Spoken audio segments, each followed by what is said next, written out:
В маленьком городке Кэтрин решила изменить свою жизнь и взять к себе огромную бездомную собаку по имени Бруно. Сначала это вызвало недовольство у соседей, которые не могли понять, зачем ей нужна такая большая собака. Но Бруно быстро завоевал симпатии детей в округе. Он следовал за Кэтрин, радуясь каждой прогулке, и вскоре соседи начали относиться к нему с большим уважением, видя, как доброй и любящей была эта собака. Дети обожали Бруно и не отходили от него ни на шаг, играя и бегая вместе с ним. Однако вскоре дочь Кэтрин уехала, и дети остались наедине с Бруно. Дэн, один из соседей, всегда был недоволен присутствием собаки и детей рядом с его домом. Он не любил собак и не понимал, почему его дочь, Эмма, так привязалась к Бруно и детям. Дэн запретил своей дочери играть с ними, считая, что это небезопасно. Однажды члены общины решили устроить барбекю на пляже, и семьи Дэна и Кэтрин были приглашены. Все ожидали вечера, который мог оказаться напряженным, но ничего не могли с этим поделать.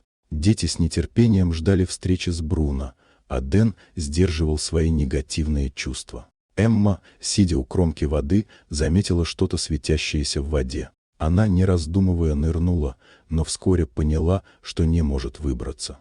В этот момент Бруно, почувствовав бедственное положение девочки, прыгнул в воду и спас ее, вытянув на берег. Дэн, наблюдая за тем, как его дочь спасает собака, почувствовал, как его сердце наполнилось благодарностью. В тот момент он осознал, каким озлобленным и ядовитым человеком был все это время. Он подошел к Бруно и, глядя ему в глаза, извинился за все свои предвзятости.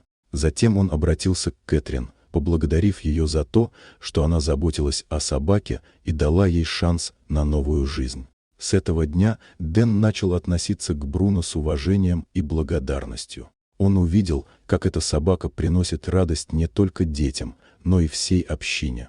В конце вечера, когда все разошлись, Дэн отпустил свою дочь в соседний дом, больше не смотря свысока на животных. Он понял, что Бруно стал не просто собакой, а настоящим членом их маленького сообщества, и что любовь и доброта способны изменить сердца людей.